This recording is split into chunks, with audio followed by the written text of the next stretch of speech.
In the grand tapestry of existence, few beings hold a legacy as profound and enigmatic as the Lyran-Sirian and Yuhazi. Their influence echoes through the corridors of time, shaping civilizations, guiding souls, and protecting the very fabric of reality.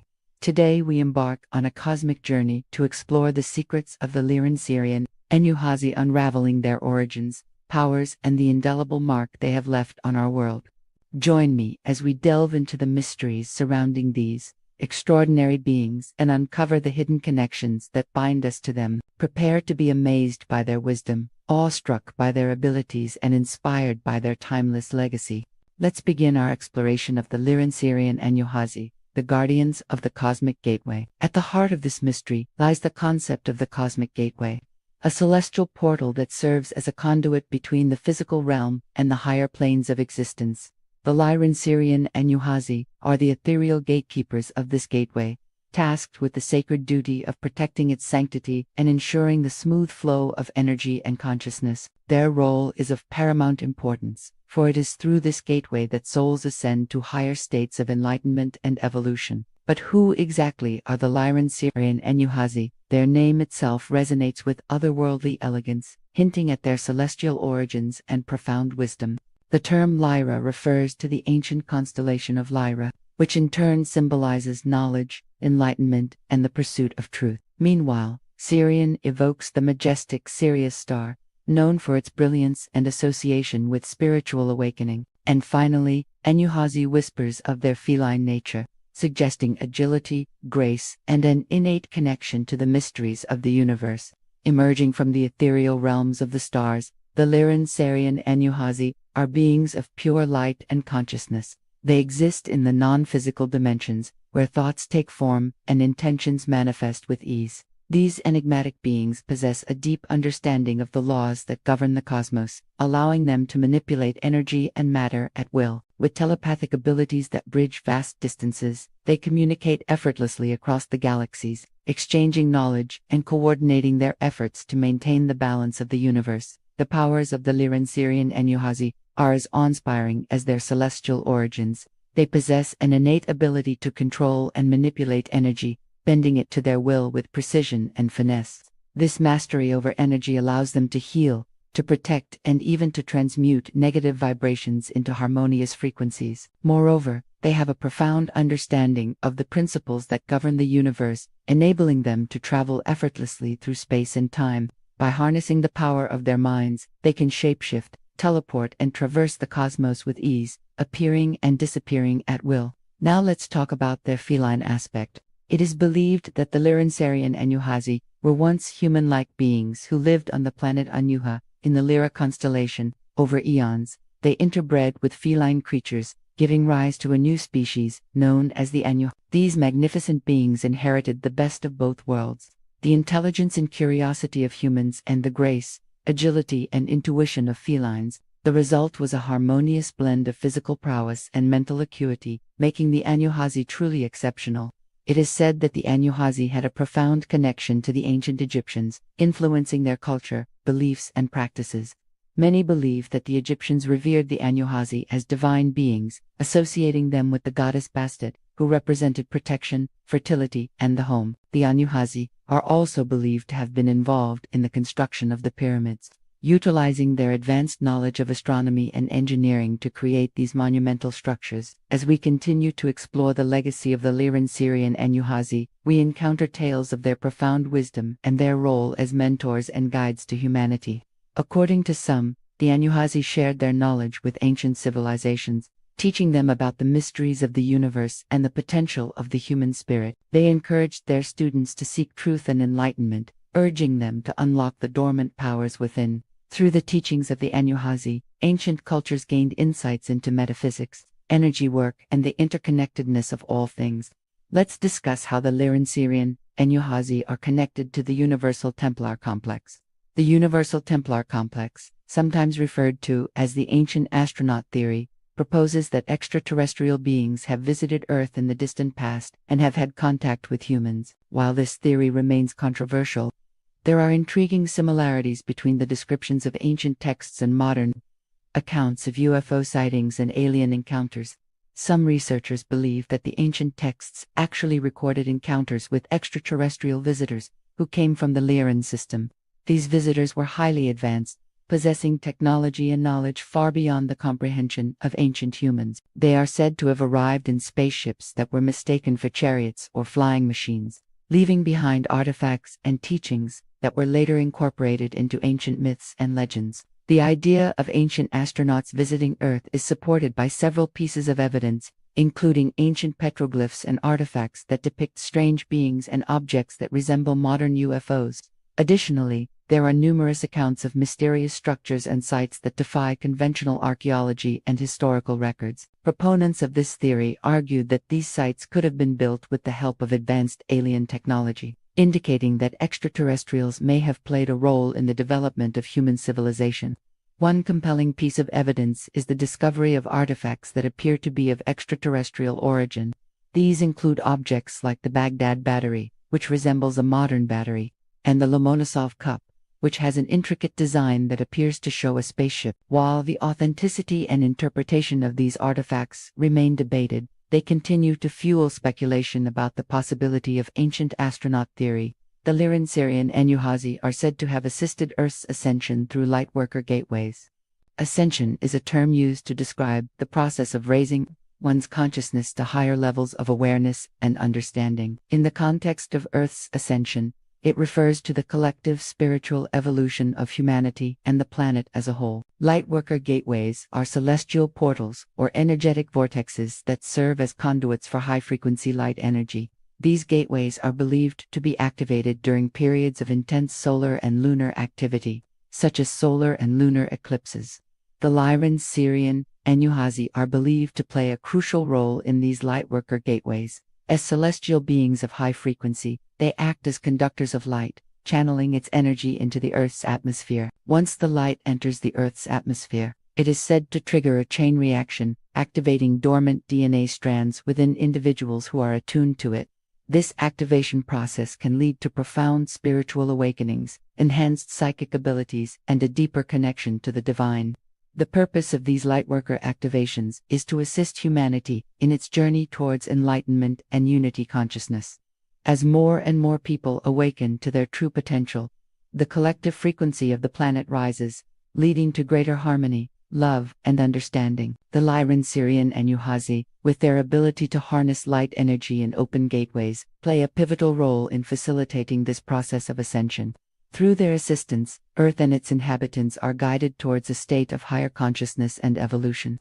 The journey of the Lyran Sirian Enuhazi is a testament to the limitless potential that lies within the universe. Their story reminds us that there are forces beyond our immediate perception that shape the very fabric of existence. As we continue to explore the mysteries of the cosmos, it is essential to keep an open mind and embrace the possibility that there is more to our reality than what meets the eye. Who knows what wonders and mysteries await us as we venture further into the depths of space and time. The legacy of the Lyran Sirian Enuhazi serves as a beacon, guiding us towards a deeper understanding of ourselves and the universe we inhabit. Let their story inspire us to seek truth, embrace the unknown, and strive for enlightenment. For within each of us lies the spark of divinity, waiting to be awakened. Thank you for joining me on this incredible journey through the mysteries of the Lyran Sirian. If you found this video insightful and enjoyed our exploration of their enigmatic world, we invite you to show your support by liking this video and subscribing to our channel. Your support means everything and keeps me motivated to bring you more fascinating content. Remember to share this video with others who might be interested in this captivating topic. Together, let's continue to unravel the secrets of the universe and the extraordinary beings that inhabit it. Until next time, keep looking up and stay curious.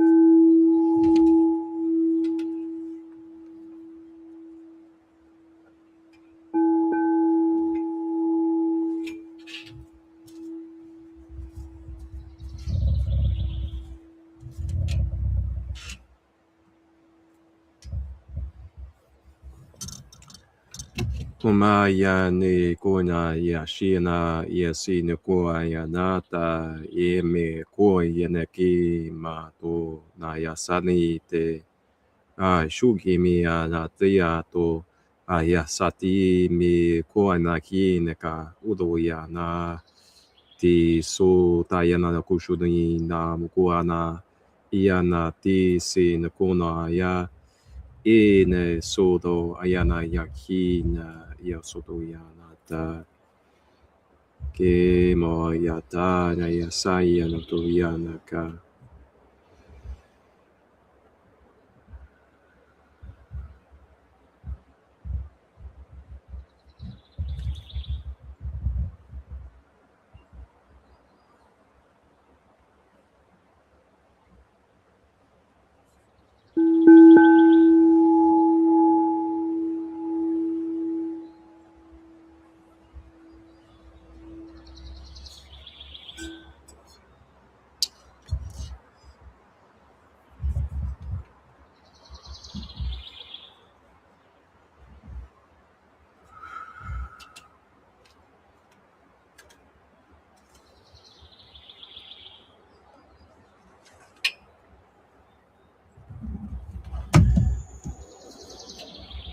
Today we embark upon a journey to the origins. We take a journey to understanding the founders, understanding the builders, understanding the seeders of this very universe that we are a part of, this multi-dimensional matrix, this universal experience of 12 to 15 dimensions in this time matrix. We are going to be touching on and revealing, coming to remembrance and conscious contact with what we call the Triple Elohi Great Lion Network. And this is going to be such a profound exploration today. Be prepared for triggers, awakening DNA, for galactic memory, as well as more in this container today. I'm sure we've heard about Lyrans. I'm sure we've heard about lying humanoids. And I'm sure we've heard about Christo beings and the founder race and things of this nature. But today we are really going to be diving into that today. And we're going to come into an awareness and remembrance of how this universe was seeded, how to access the organic Christ grid of this network that we are a part of in this universe. We are going to be restoring our balance, and we are going to be clearing the inconsistencies, the lies, and the falsehood that is within our consciousness and psyche,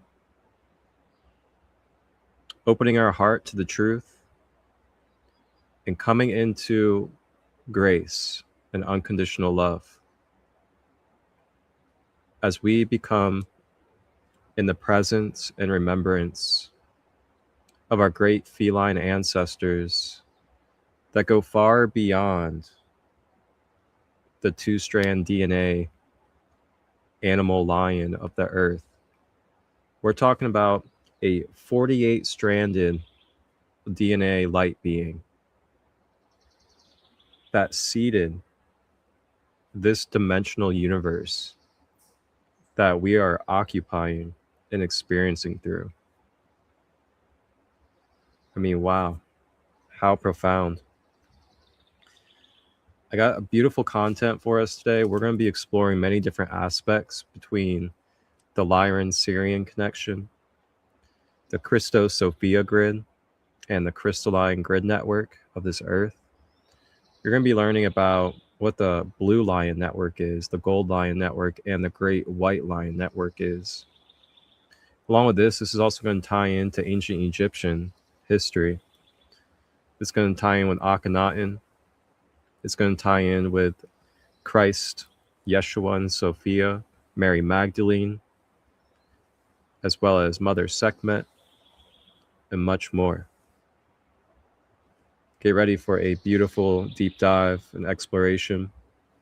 Welcome in everyone that's just joining. We are just getting started. Feel free to comment throughout this if you have any comments, if you have any questions or anything to add to this information. You are more than welcome, and we appreciate that as well. Before we deep dive, I want to share a little bit about myself, Marcus ChristoLight. I discovered my galactic lineage, or my soul blueprint, in 2015 at about 18, 19 on the Earth, years old. And I was in a Reiki session, and it was not intentional for me to become aware of my galactic lineage. I just went into a Reiki session, just open to the highest for me in that session. And next thing I know, I'm in this Reiki session, receiving it from my friend. And at this time, I'm not very clairvoyant. So when I close my eyes and meditate, I just see darkness. I don't see images or patterns or colors during this time of my life. And this is the beginning of my awakening period. And receiving the Reiki. And then next thing I know, as I am receiving the Reiki, I see in my mind's eye a standing lion humanoid coming into my awareness. So I just observe while I'm in the Reiki, and I don't really react. I just observe. And next thing I know, after that session, I came into the remembrance and realization that that was my higher self. That was my original blueprint as an individual soul, which is a Lyran. So there's many types of Lyrans. And what I found out was that I'm actually directly a part of the Lyran founder race. So one of the highest vibrational embodiments of the Lyrans that came to this universe from another universe, and also Andromeda, to help seed humanity and seed this dimensional universe. When I found this out, this was deep, and this had me really going through an exploration of what galactic was, or what galactic lineages were, or what starseed was. And I started learning about all the different lineages. And then as time went on, I started learning about our galactic history, the Orion Wars, the Lyran Wars, all the different things that have happened with the Anunnaki, as well as the Draconians, the Pleiadians, and beyond. Now today, I offer and have my own authentic practice to help you come into remembrance and conscious awareness of your individual soul blueprint. And that is something you can do with me. You can actually book one-on-one sessions to sit down and become aware of your soul origin through a Akashic meditation that I do. So it's not just a reading where I'm telling you through the Akashic records who you are, but it's me channeling a meditation from the Akashics to help you go through a introspective experience where mentally and emotionally and physically you're inwardly experiencing what you need to authentically to become aware of your lineage. And with that, we can do soul retrieval. We can also activate parts of our dormant DNA and much more. And it's really beneficial because it'll help you with feeling like you have a higher purpose. It can help you clear away depression and anxiety of not knowing who you are, why you're here on this earth. Because all of us came here for some type of reason. And it's not going to be exactly the same for all of us. Some of us may have came here to help raise the frequency of Earth.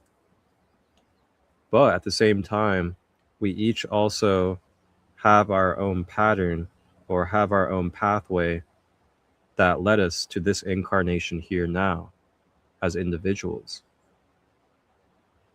And then we have more incarnations and whatever else we do after this incarnation as an individual soul. So when we become aware of these things and we become aware of where we've incarnated, what we've experienced, This is all embedded inside of our DNA right now in this being. So by going into our genetic coding and going into our lineages and understanding our patterns in our incarnations and history, we're able to then reawaken those dormant parts of our DNA. So then we can become more of that activated and embodied 12-strand Christ conscious Christos avatar that we are. So that's why we do soul retrieval. That's why we do past life regression. That's why we become aware of our soul blueprint, for those reasons. Not because we want to stay in fantasy land and we just want to keep on escaping to the past, or we just want to keep on escaping into our galactic heritage. But no, we become aware of it so we can integrate it, ground it, and balance it into our physical material world to then become a whole being that is able to bring heaven on earth, which is why we're here. All right. Wow. We haven't even gotten into the text. We haven't even gotten into any of the other videos. Boy, it's about to be a good one. So get ready, guys. Get ready. We're about to be going into some good stuff. Feel free to hit that like and share button. Please spread this content so that our brothers and sisters out there can become aware of our lineages and what the truth is about who we are in this galactic life. So we can really start breaking the boxes of limitation that have been placed on our conditions and psyche. You know, when you become aware of this type of power, it becomes very, very difficult for corruption to influence you. It becomes very, very difficult to become controlled and to be manipulated by any type of energy that could be opposing your balance.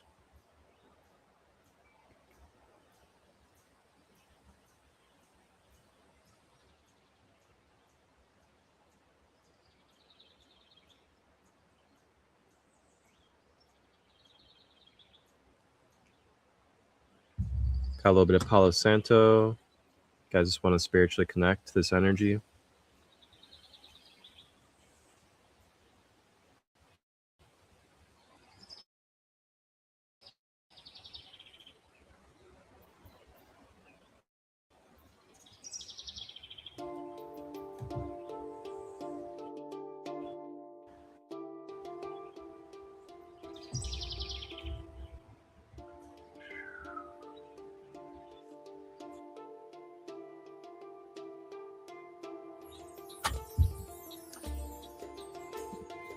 And before we dive into our study for today, I'm going to pull a card from Animal Messages to give us a message from our animal medicine keepers.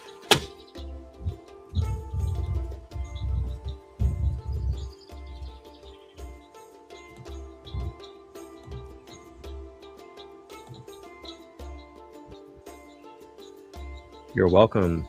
Namaste. Welcome in. If you guys in the comments want to put where you're from, feel free to put where you're from in the comments. I'd love to hear where you guys are from and where you're tuning in at around the grid. Right now I'm currently stationed in Pennsylvania, but I'm more so Ohio based. But I of course travel all around the world and all around the cosmos as well.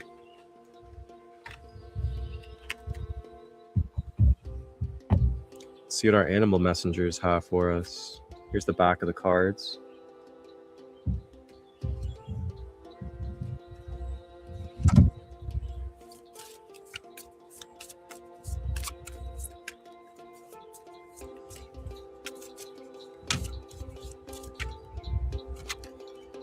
Ooh, okay. We got the sloth. I feel like sloth has periodically been coming up lately in my life. So many different ways.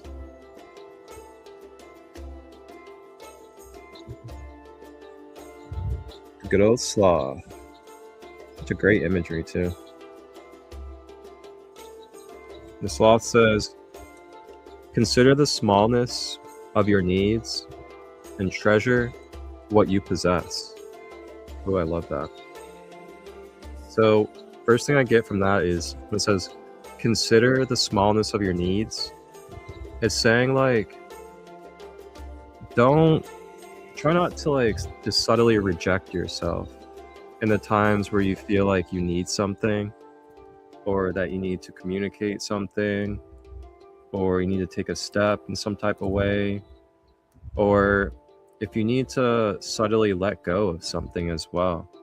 You know, this could be like a certain drink or certain food that you need to let go of because you understand the damage that it's doing to your well-being.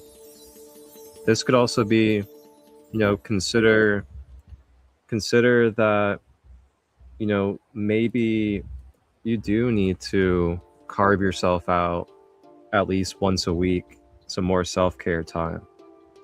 You know, maybe you've been telling yourself that you need to take a salt bath, but when the times come, the opportunity comes for you to do it, you find a reason not to and do something else.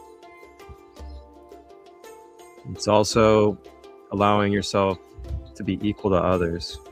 So not putting others before you, and also not being full of your own self, but to just really think about, you know, where can I maybe put myself in my priorities a little bit more? Can I prioritize, you know, my mental health a little bit more? Can I prioritize needing to hydrate more? You know, these are those kind of small needs that come up that our body will tell us, or our consciousness will tell us, but we may just subtly reject it. And then treasure what you possess. So treasuring what we possess, you know, it's not taking our life for granted. It's stepping into and seeing more gratitude and appreciation for what's in our life, what we have, the relationships, the opportunities, and really maximizing and optimizing the opportunities that we have been blessed with in our life. You know, knowing that there are others in need that could wish to be in our position at this point in life. You know, that there is a world right now that is, quote unquote, full of chaos and distortion, pain and suffering, division. But where you do not have this, and you're not aligning with those energies, that's a great way to look at gratitude. Writing these things down in a journal, really contemplating on these things, like, man, I see all this stuff going on in the world, all this division, all this hate, all this chaos. But I'm not choosing to be a part of that. I'm choosing to embody peace and balance and harmony and respect. Understanding that we're all on our own mission. We're all on our soul journey with the Creator. You know, that's a choice. It's a choice of consciousness to do that. Or we can just allow the world and the news, the propaganda, the expectations to just rule our everyday life. And we can't even think about our dreams, think about peace, think about the things we love.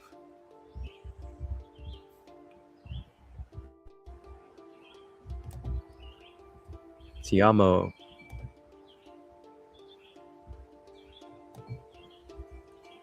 Thank you.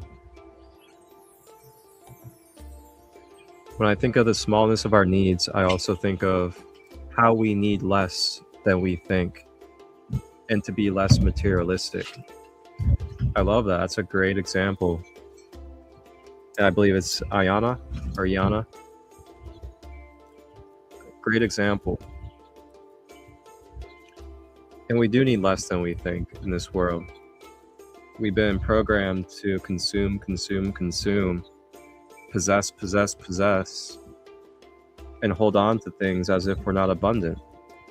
as if we can't create more things, or if we can't attract or buy or do things to receive. And that's the key, is getting out of that mindset of being possessive and just understanding that, hey, there's more to experience. There's a whole universe. There's a whole world of things to experience. We don't need to attach to this one belief system or this one thought or this one way of how we think everyone should be or shouldn't be. We can just let that all go and just be present and live and enjoy the things that we have in our life. Let others do what they need to do. But yes, I agree, being less materialistic. The materialistic is always going to change. It's going to come and go. Like, that is going to happen no matter what.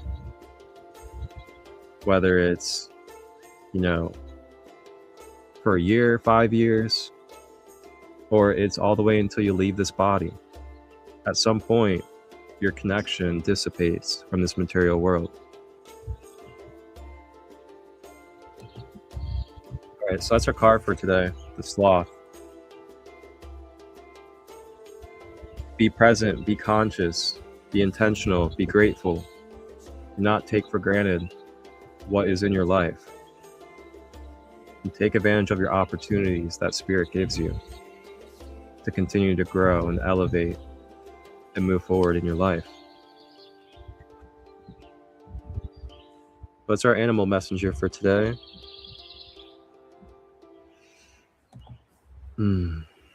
Now we're about to deep dive. We're about to dive in, talk about this Elohi Triple Great Lion Network. So again, if you guys haven't yet, please like this content, share it, get our brothers and sisters in the space as we're about to get ready to deep dive and open our consciousness to our founders of this universe. Imagine booking a soul session, ordering crystals, and joining a live retreat from your phone. For too long, finding the right healers, the right products, the right community has meant endless searching across scattered corners of the internet. That changes now. The Sacred Kingdom has arrived, an online hub where a worldwide directory of holistic practitioners, readers, life guides, organic makers, musicians, a crystal shop, books, and more are all waiting for you.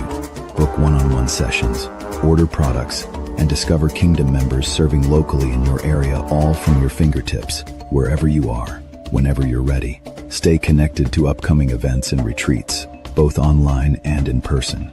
Tap into a YouTube channel built for real conversation, hands-on holistic learning, and free giveaways. And there's more coming: courses, programs, a holistic recipe book, and the Sacred Kingdom Mystery School Academy mentorship. This is a space built on love, compassion, and the belief that conscious living should be accessible to all walks of life. Visit thesacredkingdom.com, and if you feel called to build from within, email Marcus ChristoLight at marcustut23@gmail.com about joining the Kingdom Council. The Kingdom is open.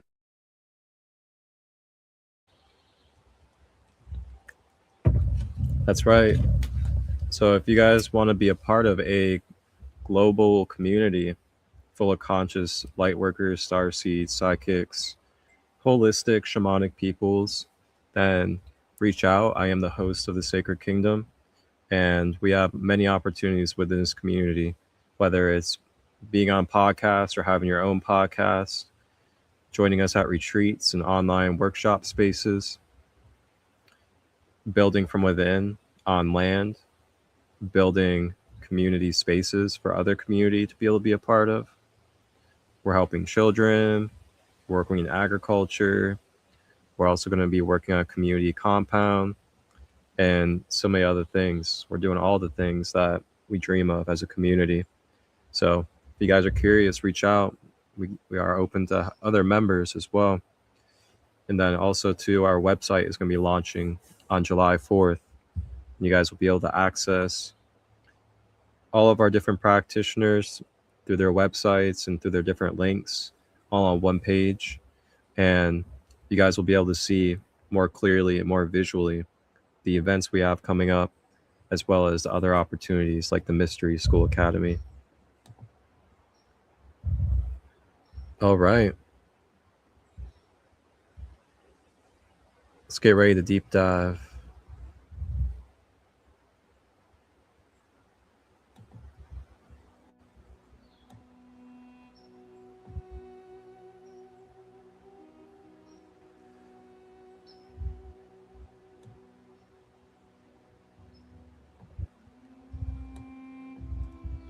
All right.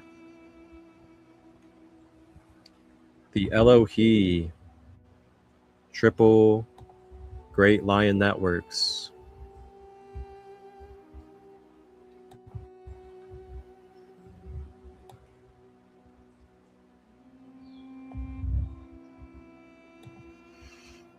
So the Emerald Order, Elohi, Elohim, built the Triple Great Lion Networks in the physical shape of lions. And this further communicates with the crystal temple networks, which connect to the living sound waters, vapors, and elementals that are awakening throughout the planetary body. In simple terms, this operates as a trinitized broadcasting system on vertical lines, which transmits signals and plugs into the planetary crystalline body so that humanity is directly connected to the Emerald Order, the crystal heart circuitry, and the cosmic source domain of our cosmic Elohi parents.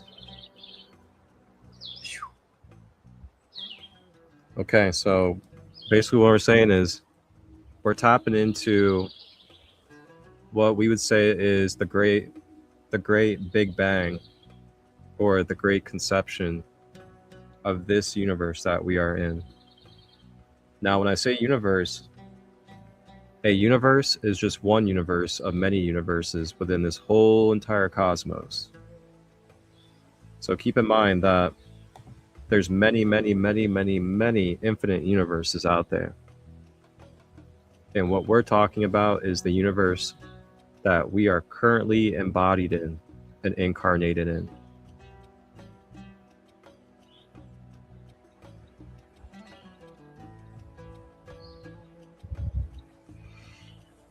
So when it talks about the trinitized broadcast system on vertical lines, this is talking about the Trinity, the ultimate Trinity that we see throughout religions, spirituality, and throughout universal text. The Trinity of masculine, feminine, Christed son, daughter. The Trinity of the whole.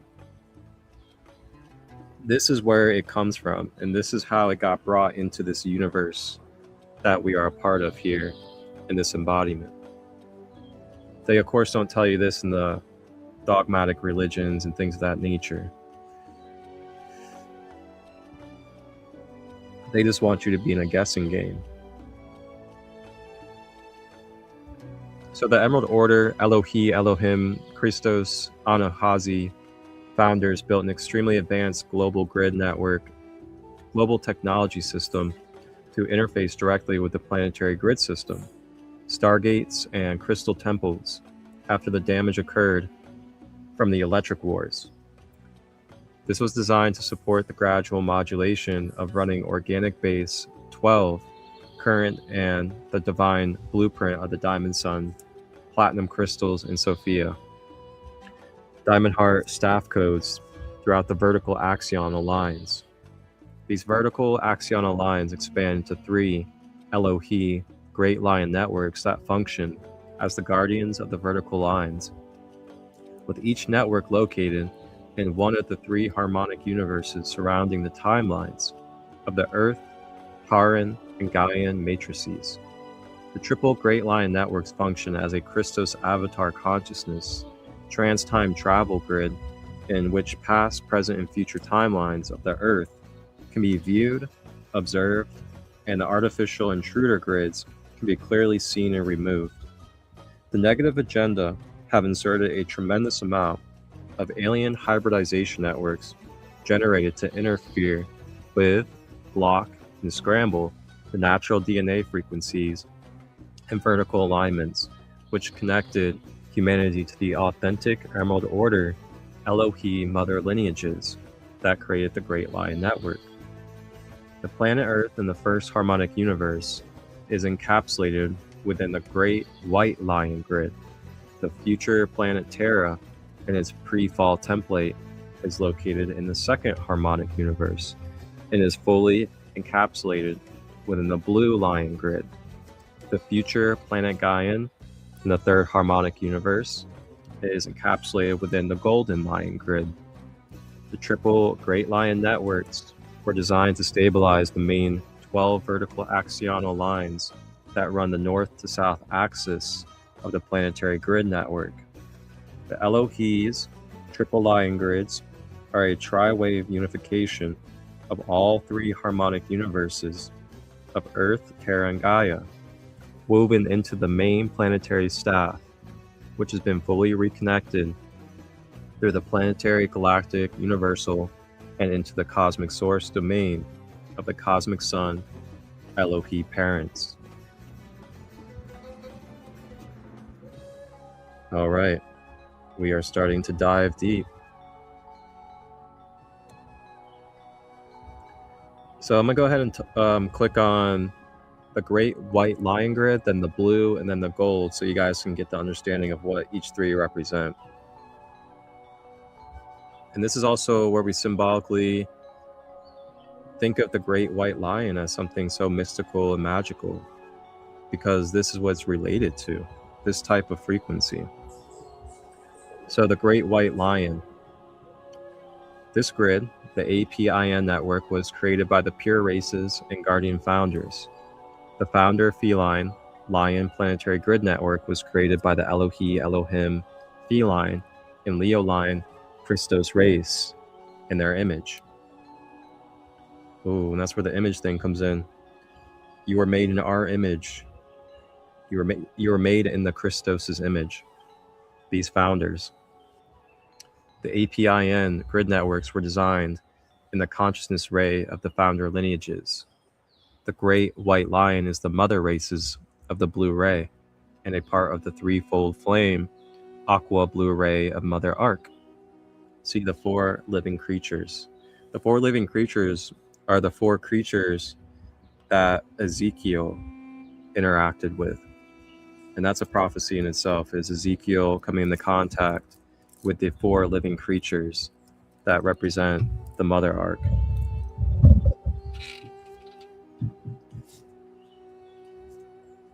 So now we understand the mother of the blue ray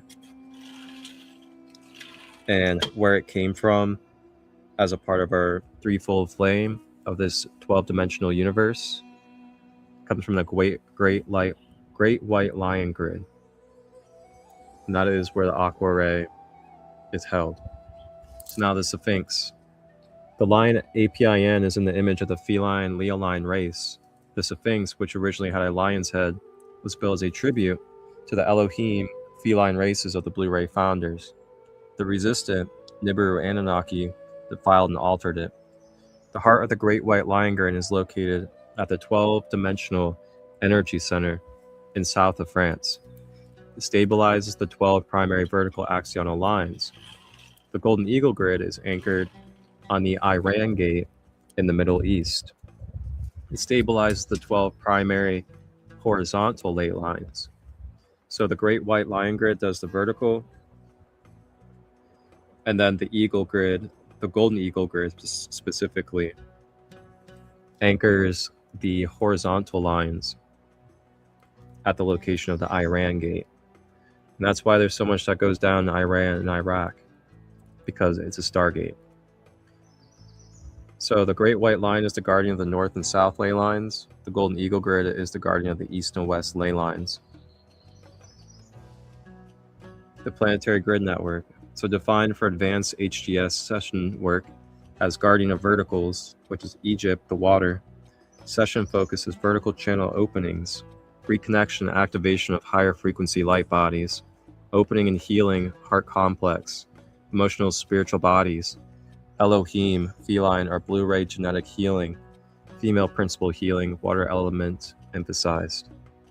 And this is why in Egypt they were so particular about healing, magic, and self-empowerment, and also understanding the afterlife and preparing for the afterlife.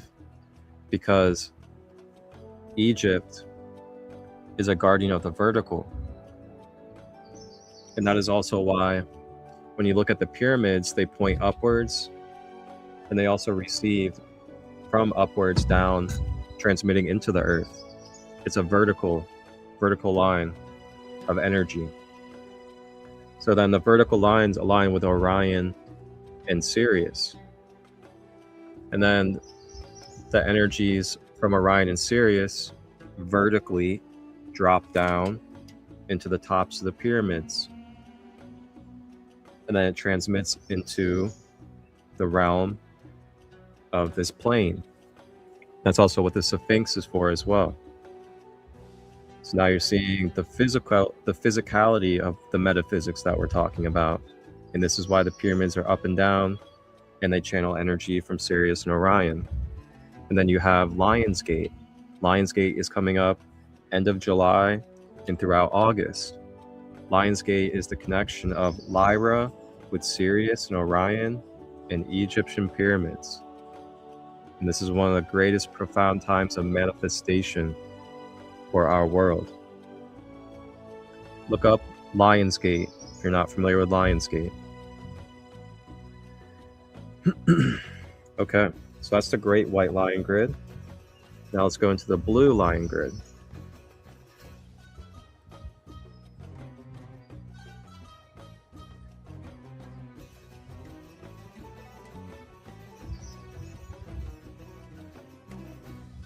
Okay, it just took me back to the main page, so I guess we'll get to that when it comes up. Oh, okay, it's actually going to be coming up. Perfect. Okay, so let's continue then. If you guys have questions or comments, feel free to drop them in the comment section.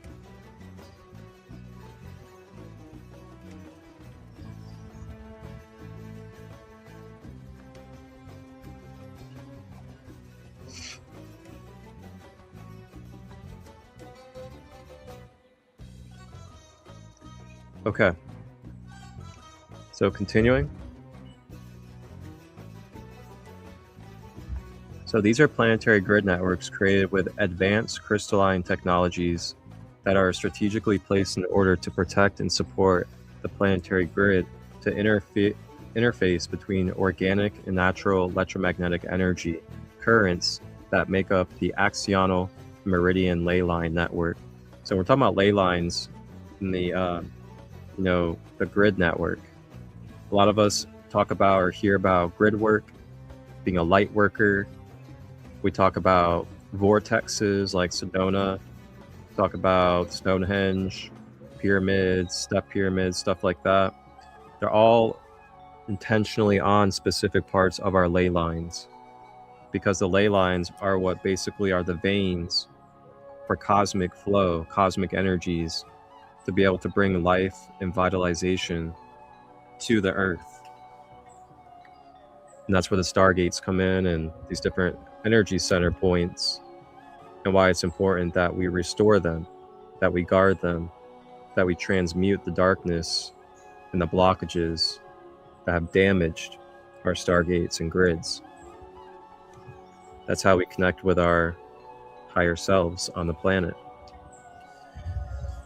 So now it's talking about these networks reinforce the instruction sets and blueprints running in the planetary body, which further support the DNA template, energy to form manifestation, and consciousness level of planetary inhabitants.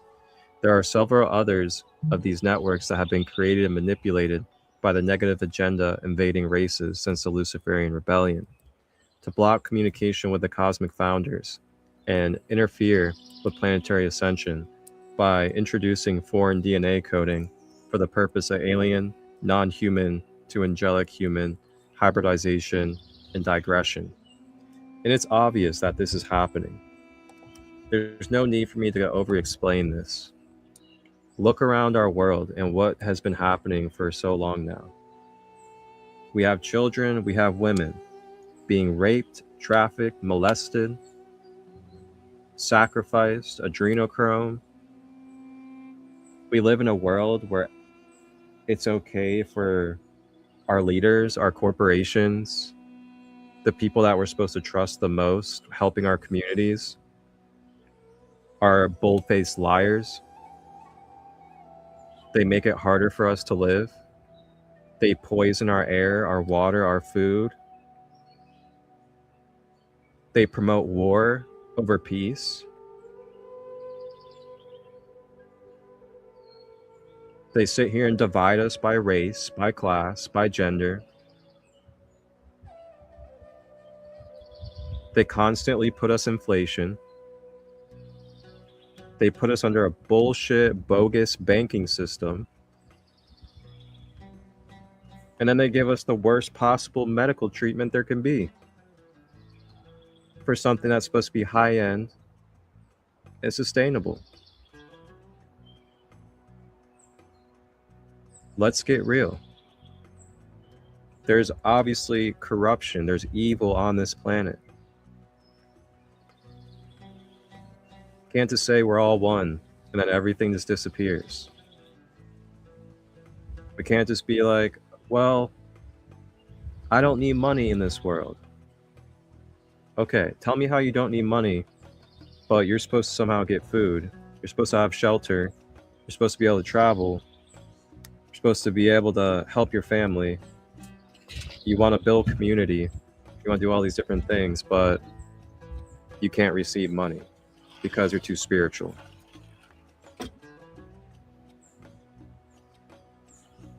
We got to ground it in and be in reality of what we are part of. Money is just an energy exchange, just like anything else in this world. It's about the intention. It's about what we're doing with it. It's about why. An exchange is an exchange.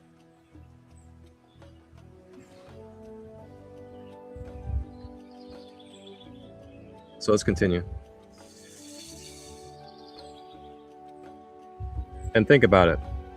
We have not been in communication with our founders because there's so many of us that have no clue about anything of our spiritual lineage. And we just think spiritual and spirituality is like a category or some type of fictional thing that we made up, when this is our reality. There's something behind how this created this earth, how we got here, why we're here. It's not just random and sporadic. And when you study universal laws, you understand that. So these intruder grid placements during the Luciferian Rebellion led to the series of events that culminated in the Atlantean Fall. These grids, originally created by the founder races and later during the Negative Agenda invasion, are collectively referred to as Atlantean Pylon Implant Networks. The APINs direct electromagnetic energy running in the ley lines that are designed in the shapes of creatures based upon the genetics, so that more advanced extra-dimensional species can easily identify them from space. Interesting. That's probably why there's Serpent Mound and Alligator Mound and all these different mounds shaped like animals. Those incarnated on the Christos mission have had the task of identifying the intruder networks and working in multidimensional gridwork teams to disassemble, remove, and extract the anti-human networks, promoting alien hybridization coding and base 10 current Metatronic reversals. Those being systematically demolished now are the Phoenix and Falcon grid, the Serpent grid, the Dragon Moth grid, the Jehovian Dove grids. And yes, that does say Jehovian, by the way. Jehovah, or Jehovah, is a false god. It is a Anunnaki being that masqueraded as the creator that's above all, and is also slightly responsible for the false version of God in the biblical text as well,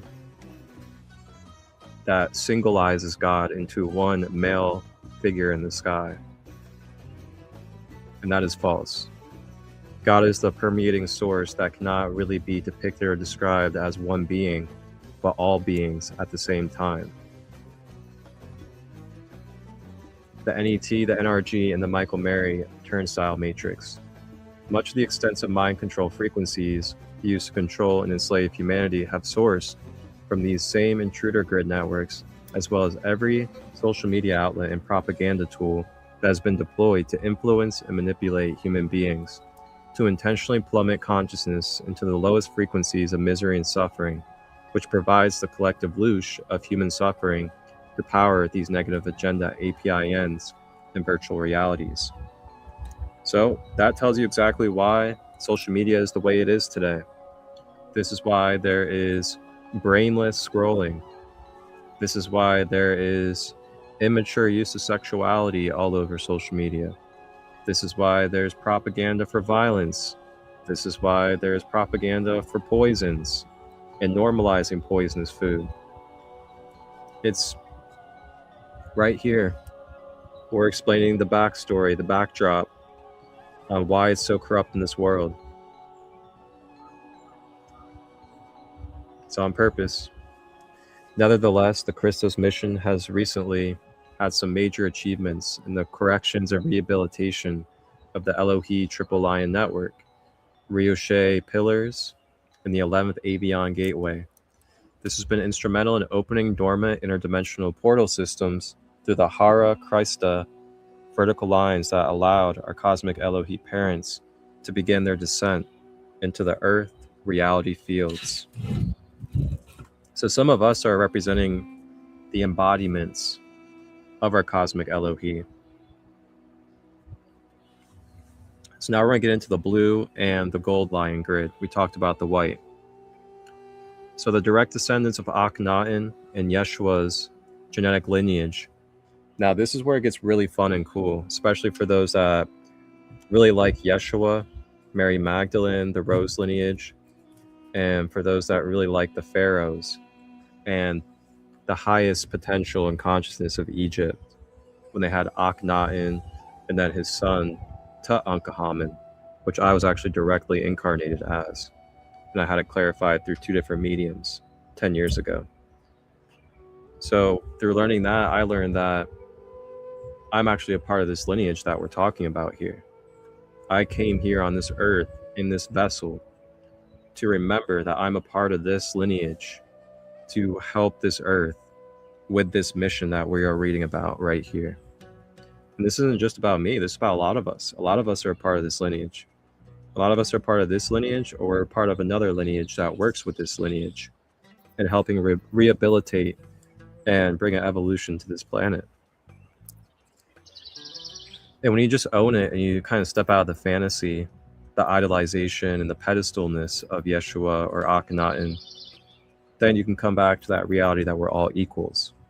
And that, yes, you are capable of being a Yeshua figure. You are capable of being a Pharaoh figure. You are capable of being a Mary Magdalene figure. And it's all in our DNA. So this gets into the Syrian and the Lyran connection. So Akhenaten and Yeshua's genetic lineage. And think about it too, there's genetic lineages present on this earth directly from Yeshua's bloodline, Akhenaten and others as well. And that's something they don't want us to remember as well. Because man, if some of us knew that we were the great-great-great-great-granddaughter, great-great-grandson of Yeshua, you'd be walking a little differently on this earth. I'll tell you that. But for some of us, this is awakening the codes inside of you right now. And if this is for you, it's for you.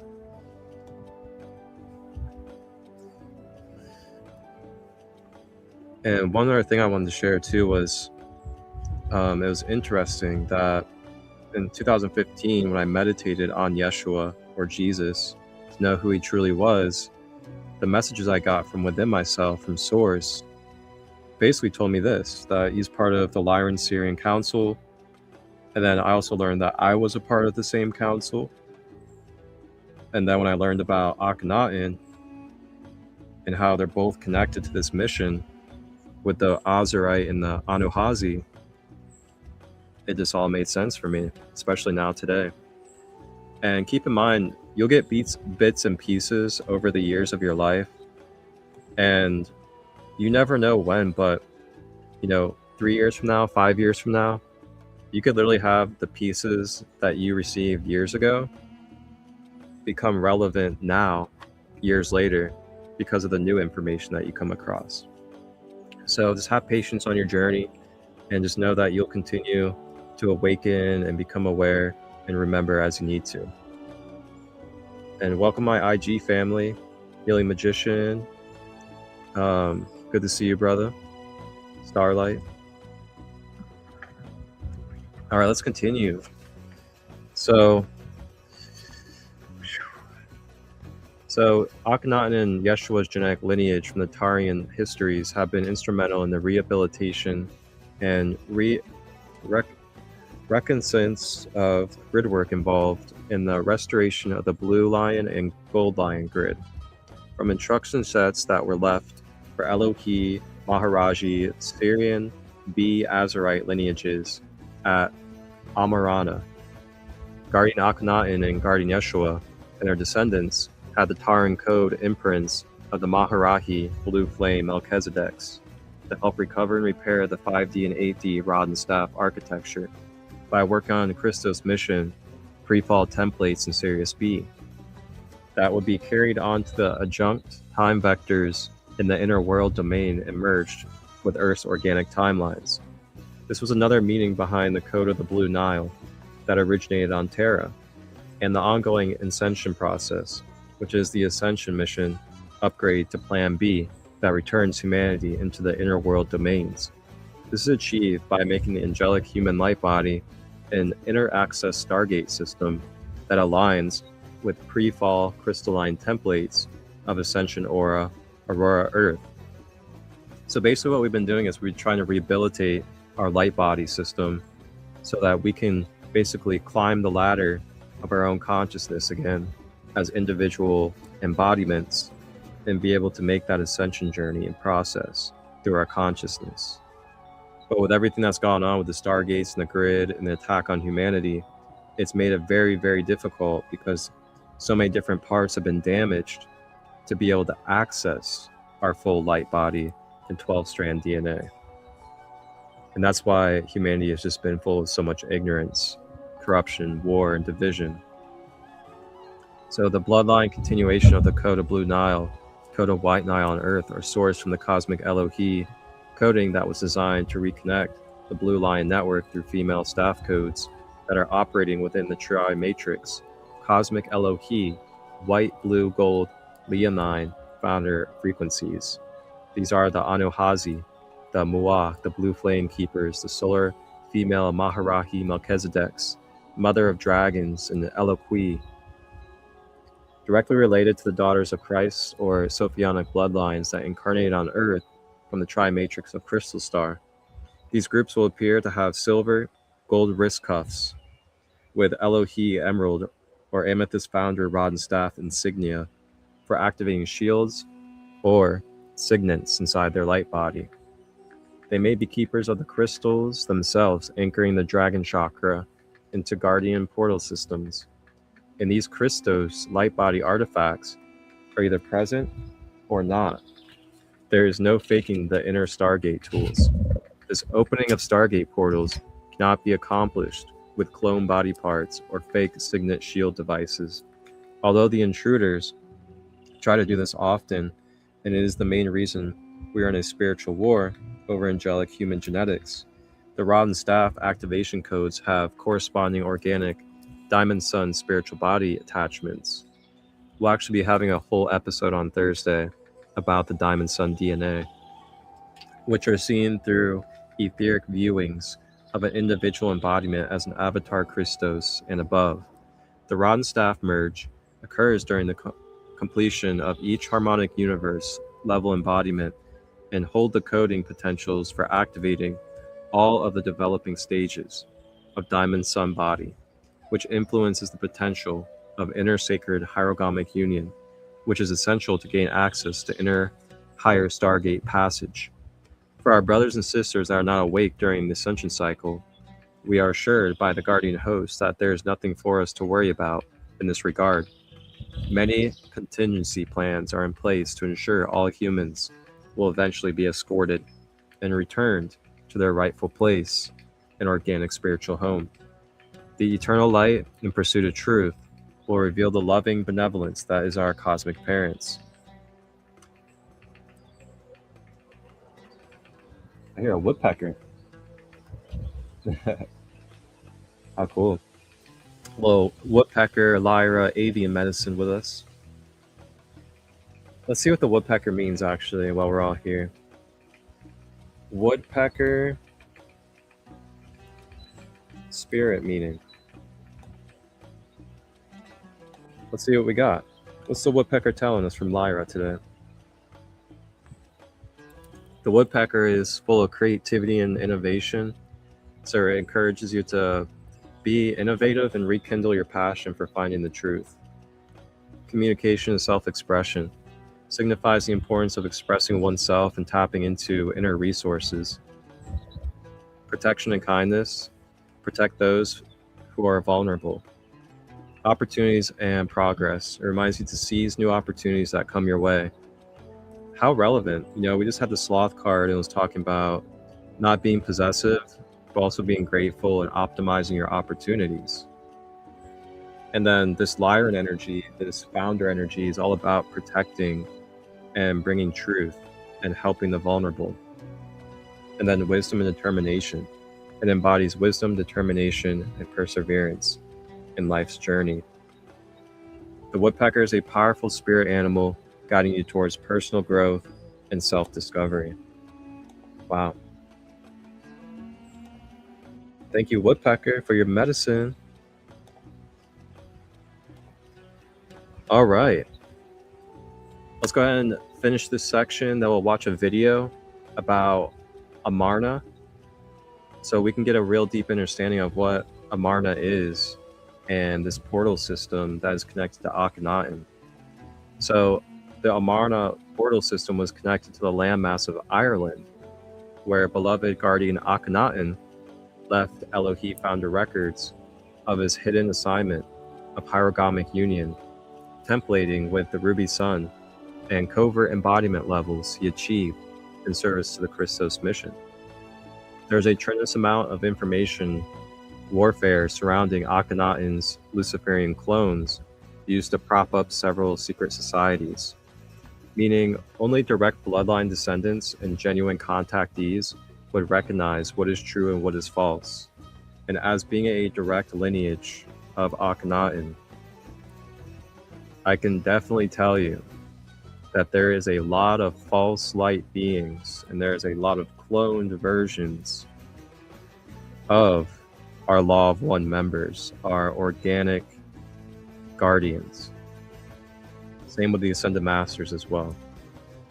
And a prime example is Jesus Christ.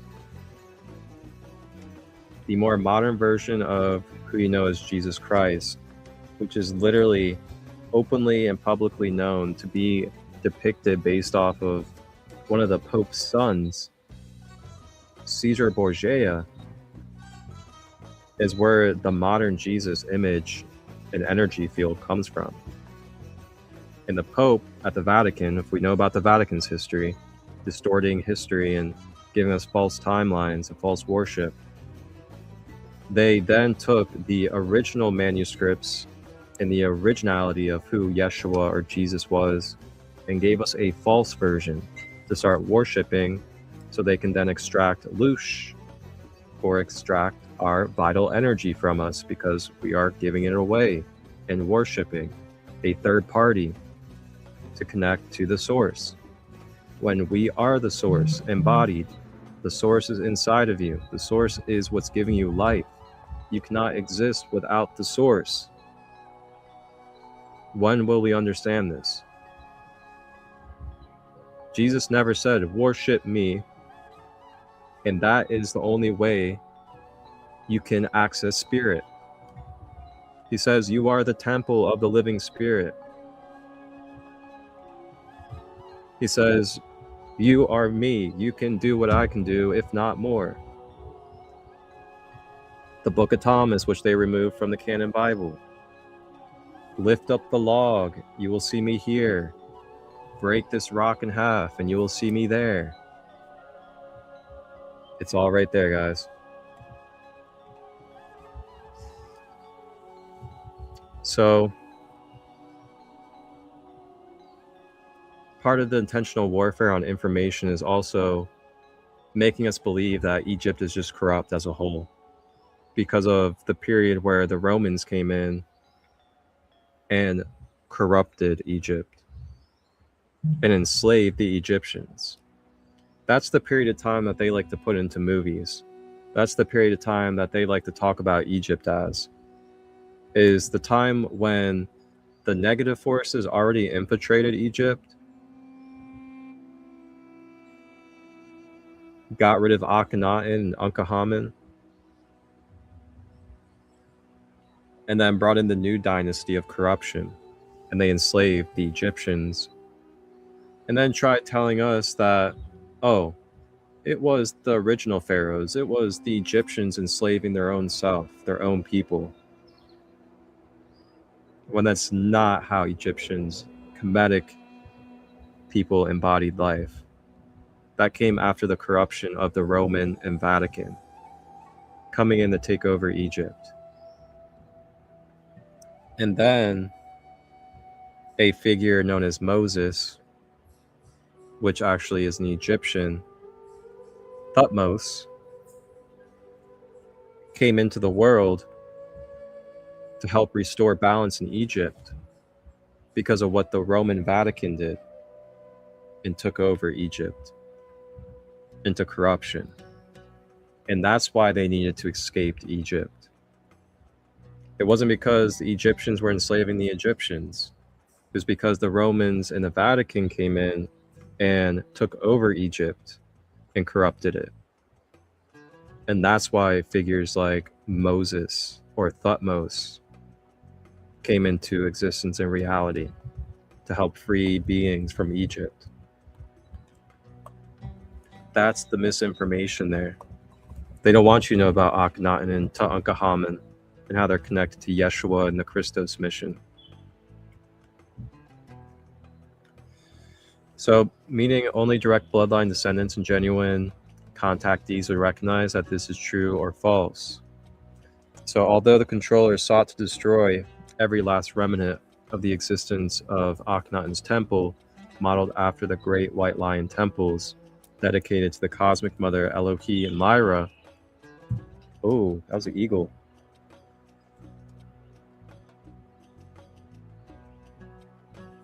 There's that great. Ooh-wee. That was a hawk, yep. There's Ra. Ra and Horus are speaking with us, guys. That was a loud screech, too. He's definitely connected to us right now. So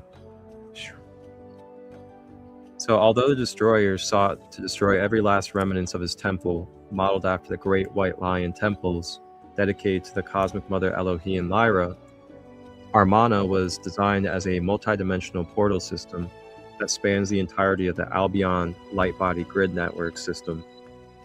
The Armana portal is connected into the great triple lion network surrounding the Earth, Terra, Gaia matrices. Sekhmet lions. We're talking about the Great Mother Sekhmet. Sekhmet lions are a favorite symbol of the Akhenaten family bloodline.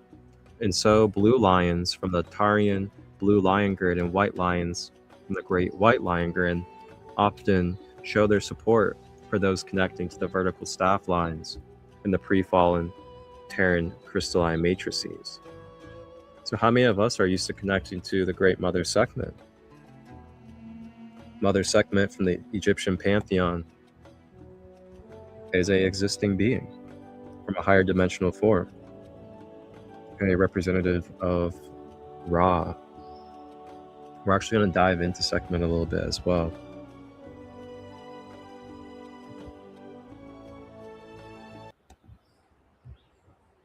So this is where I'm going to pause before we get into Ezekiel.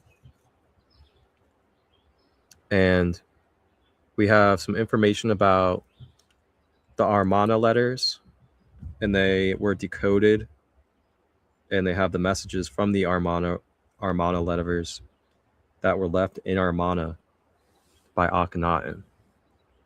And then we also have a video about the origin of Mother Sekhmet. And I'm just going to let you guys get familiar with Sekhmet as well. So with that being said, let's get ready. We're going to start with Sekhmet. I'm going to play the Sekhmet video, and then we'll go into the Armana letters.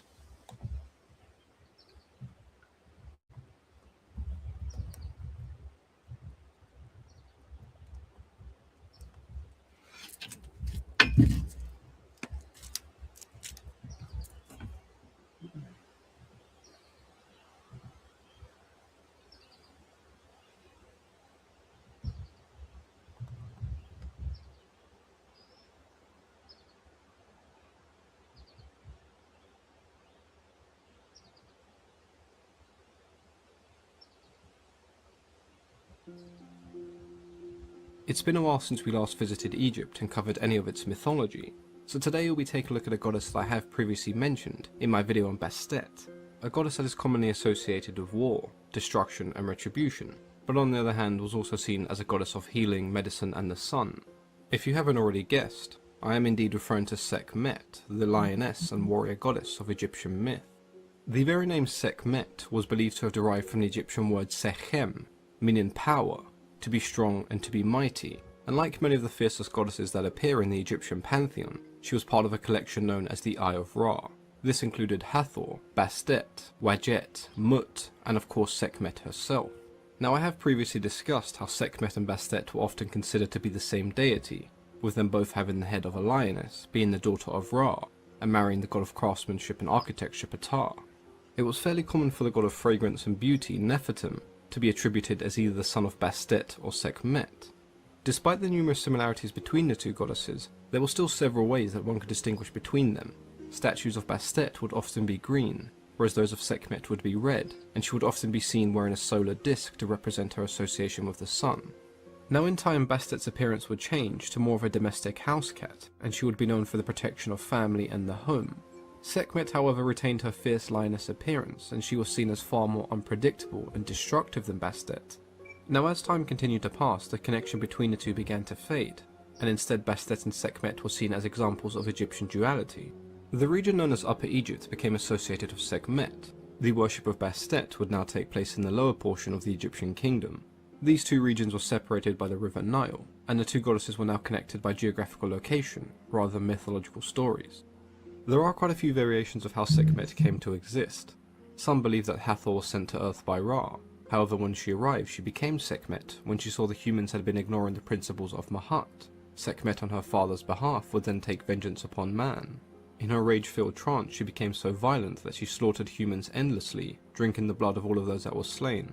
When Ra eventually saw what had become of Sekhmet, he became so afraid of what she could do that he filled the river Nile with beer, so it resembled blood.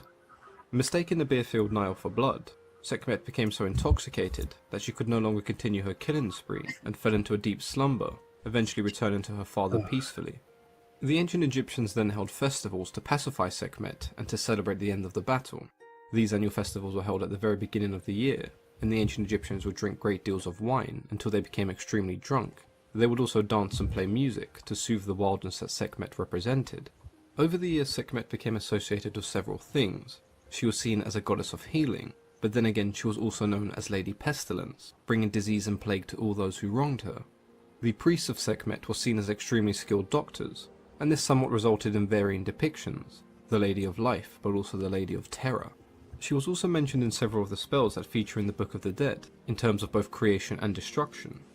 During the period of the New Kingdom, Sekhmet was also considered to be the mother of Mahaz, the lion-headed prince and the god of war, whose name meant he who is true beside her, but much like Nefertum, he was also sometimes seen as the son of Bastet. Sekhmet is one of the fiercest warriors that we see in Egyptian mythology, but she was also seen as a great healer, two traits that aren't often coupled together. I hope you...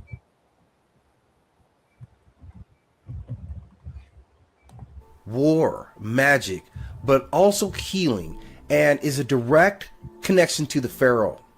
She comes to us from ancient Kemetic Egyptian deity and is an ideal representation of their deities in her anthropomorphic form, that being of the lion or cat-headed deity. And we've done many representations of deities in that form, particularly the strength from this civilization regarding the cat-headed. There would be Mahis and also Bastet, who share that same representation with her, along with many others. She is specifically classified as a matron deity who was a recipient of worship, and into battle she carried many weapons, but was most known for her bow and arrow.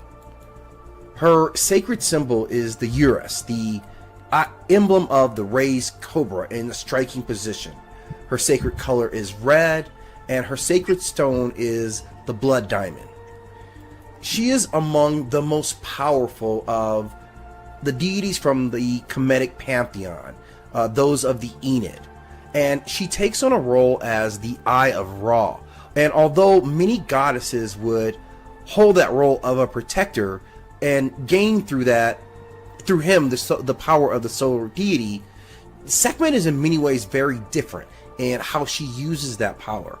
She also becomes a protector of the pharaoh through that role of being a protector of Ra.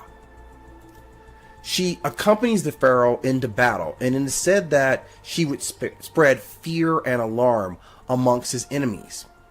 She was armed with arrows, which she shoots through hearts. And her image representation was always that of a lioness or a woman with a lion's head. She was also regarded as the mistress of magic, and she put her supernatural skills as a healer to assist those who had fought, particularly on behalf of the pharaoh.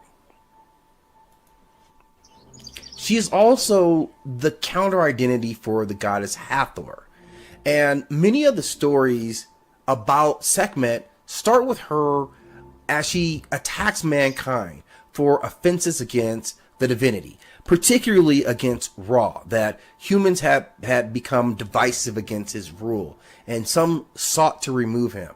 So she goes to mankind to inflict vengeance on them, and goes into a bloodlust in which she starts to kill mankind in great numbers, threatening even to destroy mankind itself.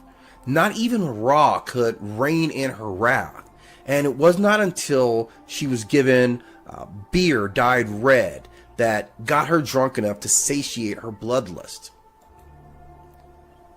She wields her power from Ra in this way. She is a very vengeful manifestation of his power, very different than the other manifestations of the Eye of Ra. It is said that she breathes fire, and that the hot wind of the desert is her very breath.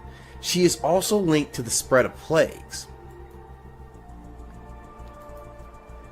She is said to be the mother of the lion god Mahis, and she is still worshipped and venerated despite her acts of great carnage and slaughter against mankind. And during an annual festival held at the beginning of the year, people danced and drank great quantities of wine to ritually imitate the extreme drunkenness that stopped her wrath when she nearly destroyed all of humanity. Her connections to obviously other lion-headed goddesses or gods is very intriguing and requires more to understand what these connections mean.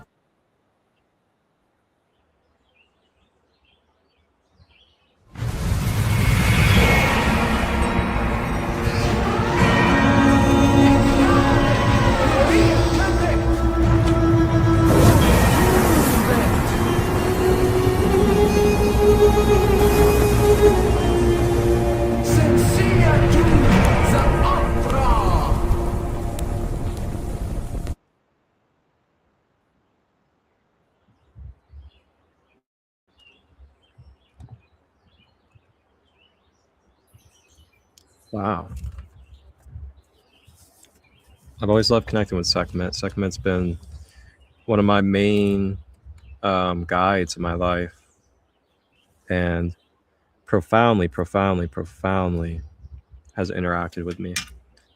She was actually the first guide that I started channeling and writing down my channels from her. in my journal back in 2015 after I became aware of my mediumship abilities and channeling, and connected with my dad's uncle for my first experience consciously. Then after that, that's when Sekhmet started channeling. Then I learned Sekhem Reiki as well, and she's a profound guide. You can learn healing techniques through her, protection techniques with like sage and other things, and so much more. You can eradicate disease and work on your personal healing with her. And here's a nice etheric energy picture to connect with if you want to gaze into it and connect with the energy field.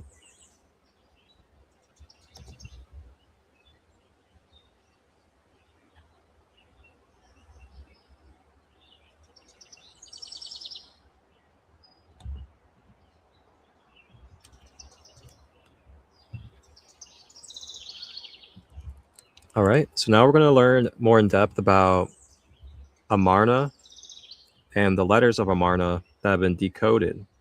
Remember, Amarna is the space that Akhenaten decided to bring the codes and station the Christos mission codes. And Amarna, if we remember, is, I believe, located in south of France. So not in Egypt.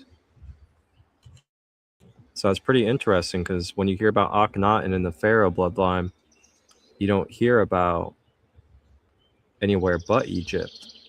So this is going to be expanding outside of Egypt. In the dusty archives of history, a remarkable breakthrough has pierced the veil of ancient mysteries. The long-lost Amarna letters, once shrouded in cryptic enigma, have been unraveled, and the revelations they bear are nothing short of astonishing. Step into a time long gone, where ancient empires communicated in secret, and as the ancient script gives up its secrets, prepare to be both captivated and shocked by the hidden truths that emerge. The Amarna letters have finally spoken, and what they reveal will leave you questioning everything you thought you knew about the past. The Amarna letters are a collection of several hundred cuneiform written clay tablets from the 14th century BC that were discovered at the site of Tel El Amarna, the brief capital of ancient Egypt under Amenhotep IV Akhenaten. The Amarna letters provide evidence of the Akkadian language's widespread usage during this time period throughout the eastern Mediterranean, since Egypt is beyond the region where cuneiform writing originated. The bulk of the tablets are letters from kings of the nations north of Egypt, but a few of them are also letters from the Egyptian pharaoh. There are also tablets containing literature like myths, epics, syllabaries, vocabulary texts, and other lists that were used to teach people how to write in cuneiform. There are now 2 of these writings in the collection of the Metropolitan Museum, among other instances found in museums and collections all around the globe. Although the majority of the tablets were discovered in 1887, information about how they were found is hazy and inconsistent. The tablets may have come from unreported, unrecorded private digs, but it's also possible that a local farmers' association or a peasant woman found them. When trying to pinpoint the precise location of the tablets' discovery, archaeologists working at Tel El Amarna after the first find encountered contradictory evidence. Locals identified the first discovery as being in a specific building that bore the name "the place of the correspondence of Pharaoh" on imprinted bricks. In this administrative structure, a few pieces of letters and educational texts were discovered, but throughout the course of many archaeological excursions, tablets were also discovered in surrounding structures. All of these structures were a part of a larger administrative complex that was situated close to the royal palace in what is today referred to as the central city of Amarna, and it is probable that this is where the Amarna letters were found. The bulk of the Amarna tablets are composed of letters, which have been widely researched in contemporary times by academics with an interest in ancient history and international affairs. There are 2 distinct kinds of letters. The first kind consists of letters sent by kings who were vassals to the Egyptian pharaoh in the Levant, a region Egypt governed during the New Kingdom era. These kings write to the pharaoh in a subservient tone and report disputes with other Levantine kings, express worries about Egyptian administration, or talk about commerce and tribute. According to one letter from Abi Milku, the ruler of the coastal city of Tyre, in the museum's collection, these Levantine rulers portrayed themselves as being dependent on their Egyptian master. Letters from the rulers of other Levantine towns, from Ugarit in the north to Gaza in the south, are also found on the Amarna tablets in addition to the numerous letters that Abi Milku of Tyre sent. Letters from great kings who ruled over significant areas, like Mitanni, Assyria, Babylonia, and Hatti, make up the second category. These letters are quite different from those of the Levantine kings in both tone and subject.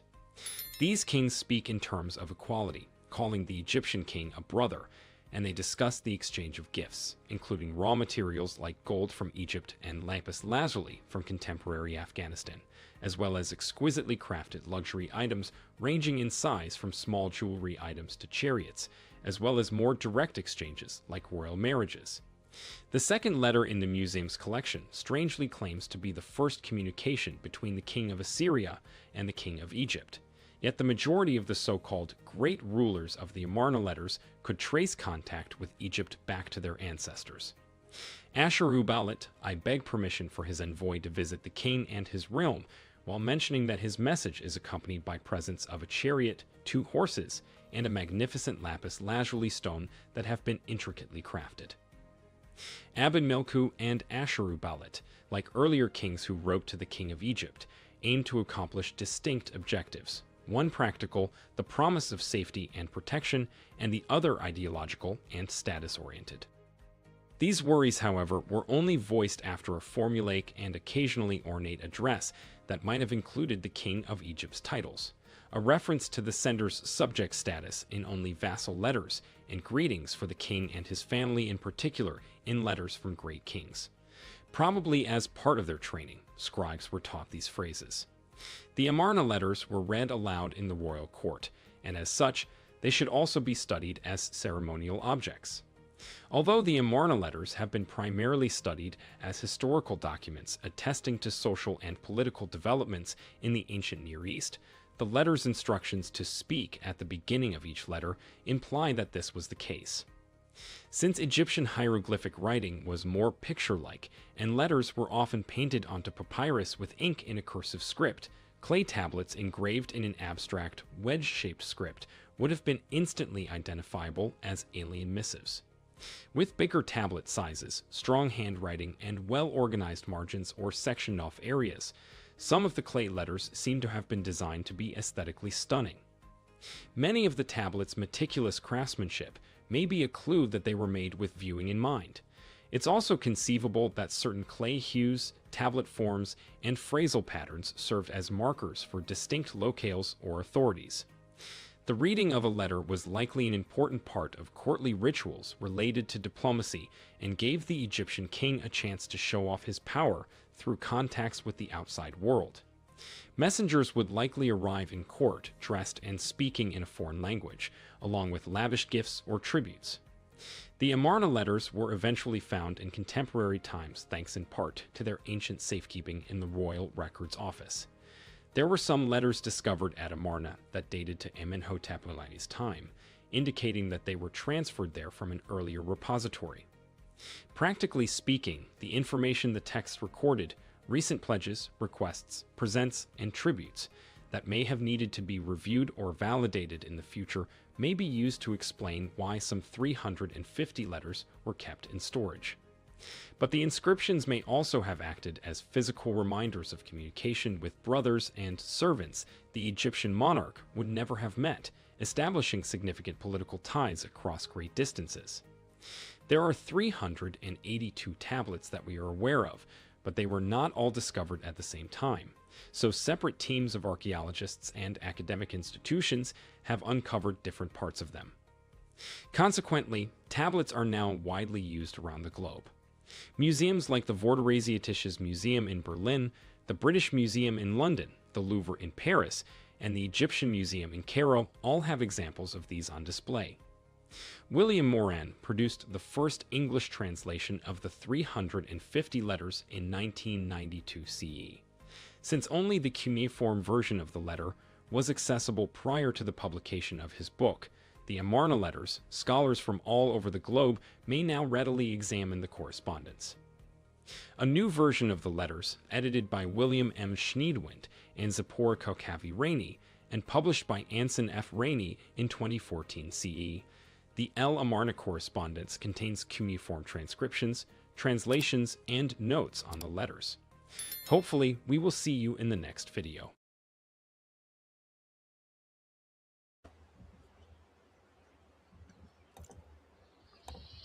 We learn something new every day. The Amarna letters. Definitely gonna be looking into that more and meditating on it, and maybe even seeing if we can, download and activate some codes from these letters as well. Very, very intriguing, and how it's connected in this text that we're in. So let's go ahead and go into our final sections of the reading. And then as we close out, I will have a simply beautiful Aramaic Anahazi Lord's Prayer meditation to connect with. So this is going to be a beautiful, beautiful way to close.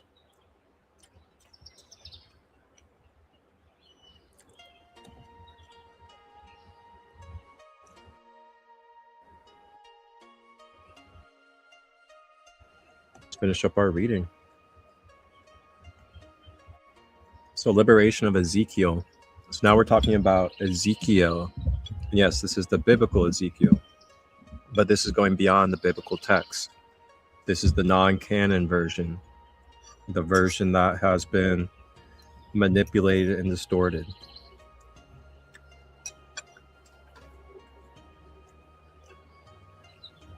So with Ezekiel's liberation and reunification with his counterpart,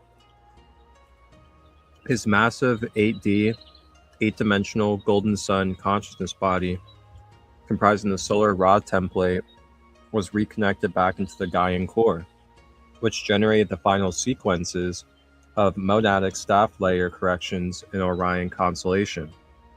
This event opened another layer in the Amarna portal system, which allowed viewing of the 7D layers of Gaian time fields with Amethyst Order Azurites. This unlocked more participation with the code of the Violet Sun and the codes of the Ruby Sun, which further revealed communication with the Great Golden Lion Grid Network system on Gaia and its direct energetic connections into the Pegasus constellation. The Gold Lion Grid surrounding the Gaian matrix unified all of the layers of the triple Great Lion Grids, which began to weave the cosmic Elohi tri-flames into vertical staff codes, which unlocked many more portals for the cosmic Elohi family to enter our universal time matrix. So Ezekiel's mission is what actually helped and allowed more of our cosmic Elohi, Great Lion Grid network energies to be able to descend and fluidly continue to flow throughout this universal time matrix. And then it talks about the Pegasus constellation. Tomorrow, if you guys tune in at 10 a.m. Eastern, we're going to be live. We're going to have multiple guests, a few different sisters in our community, the Sacred Kingdom, and they're all directly related and connected to this Pegasus, Pink Ray, Aqua Mother Arc of the Solar Dragons.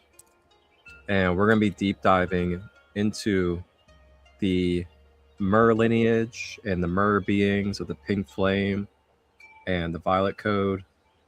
And yeah, it's going to be a really good one. So if you're connected to mermaid beings, or you feel the connection to whale and dolphins and things of that nature, this is definitely going to be an episode tomorrow for you. So the 7D timeline correction in the horizontal field drastically impacted the push forward into the timeline wars of the planetary ascension timelines. which appeared to be hosted by the Amethyst Order Ramyanas, which further opened up the portal connection to Mer-Lion races in the Pegasus constellation. This combined the Ezekiel solar rod template has unified the four hands of man, horizontals upon Gaia with the four faces of man, and the guardians of the 12 sonic sound pillars that are located on the Earth. This event in Pegasus constellation seems to be the major catalyst of the next generational communications with the cosmic white diamond Elohim Mother and the cosmic pink diamond Elohim Father. Wow. So it's talking about how, the grid lines are through the Elohim V lines, and then it's talking about the 12 sonic sound pillars of Earth are guarded by the Mer beings in the Pegasus. And it says, this is a cosmic victory. Our cosmic Elohim parents proceeded to birth themselves into our universal matrix in the form of a white sun and pink sun, and together they have begun a series of triple solar masculine and triple solar feminine Christo Sophia body cathedral activations with the ladies and gentlemen of the lamps. The series of Gothic crystal cathedral activations that began at the end of the year are retrieving and reuniting multiple Christo Sophia Elohim identities in sacred marriage. Several of the Christos Mahi Grail kings and queens are being reunited as their true identities are being further discovered during the magnificent and surreal time. And I can attest to this, being a part of this. There's been so much soul family coming together that just know and have a connection that goes very, very, very ancient and galactic. And we also have an understanding of this same type of information and same type of mission of why we're here. Pay attention to that in your life, and this is correlated to this. So the white sun and pink sun emanations from the cosmic Elohim family are also being discovered through the electrical peak Metatron Meritaden sacred marriage activation in Machu Picchu. This is a major planetary event that produced triple hierogamic union shields, which are correcting metatronic reversals and resetting electromagnetic energy proportions by running tri-wave current of the cosmic Elohim sun's frequency and through dragon eggs being dropped across the globe. So it talks about how the white diamond sun of cosmic Elohim mother dragon is connected to the crystal heart complex of the great white lions, or the great lions, linking into the Rihu pillars. It has been anchored at the 12th gate of Kauai and Monteserre, France. Now, while the pink diamond sun of the cosmic Elohim Father is connected through the throat chakra, or the throat center, sound song templates of Pegasus Merlions anchored in the 11th gates of the Irish Sea and Wiltshire, United Kingdom. The cosmic Elohim white sun and cosmic pink sun represent the sacred marriage of our cosmic parents, and swiftly igniting the global grid networks with an assortment of colored dragon eggs. They are being dropped into ley lines and dragon nodes and portals and appear to be filled with solar plasma orbs with rainbow sparkling lights of every hue.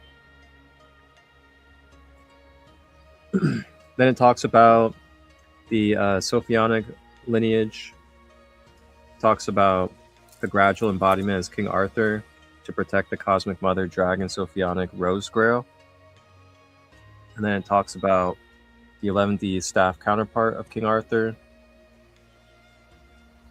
the Dragon Queen Merida from the Atlantean Golden Age,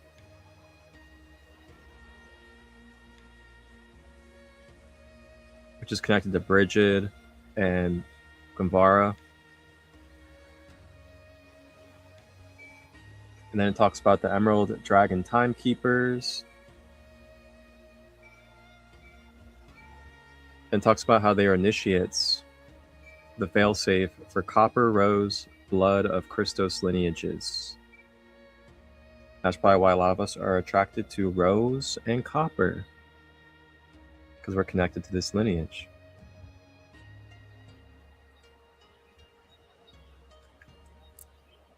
looking at my partner because she's working with copper and she also works with rose. So the 8D Rasha ringtone Ma. The Ma tones are related to the Azor portals of Cantarians that connect into the 8D Golden Sun and the Gaia Matrix, with further access into White Tara's Golden Lion Grid portal system, which opens into Lyran Gates, Eliasson, and the final Cosminian records. Several founder Ascended Master Yanas and Triple Solar Rishi are correcting, reclaiming the 8D Rasha spawn and the templates for Ma tones.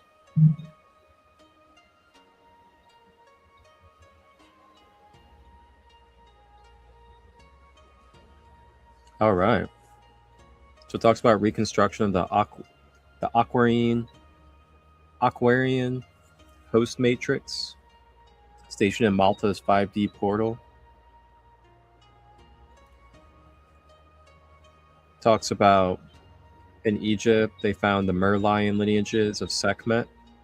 The White Lion temples were presenting the vertical lines to communicate with the Emerald Order Anuhazi mother lineages during the Amarna period of Akhenaten.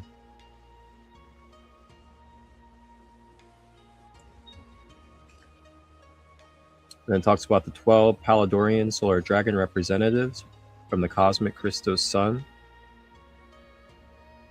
that served the first God world creation. Going back to Hyperborea. Then talks about the rise of Maritatans, planetary dragon wings. The cosmic sun founders are preparing for an extremely important Pearl activation during the Easter window in 2026, involving Maritan's 10D Share Complex activation during the completion phases of the Golden Christ Templar Ruby Ray decodes. This coincides with the solar zodiac calendar New Year, which was the initiation of the Fire Horse, because this is 2026 is talking about this year. So this is a very fresh and new portal activation we've had, which portends the crowning of the Cosmic Father as King Arthur of the KA Godspark, embodying the ruby and emerald capstone in Regulus. Regulus is a white and ultramarine star placed in the heart of the Elohi Triple Great Lion networks, activating the Emerald Order and Ruby Order capstone codes as the solar system's crystalline grid is being rebuilt for activating the Cosmic Father's emanation of King Arthur and his Emerald Dragon Eye and fatherly Ka tones that are being anchored with the 12 o'clock northern position of the Leo constellation. Interesting. So, what a way to close out our text. It's talking about how we just went to this zodiac solar activation with the Fire Horse.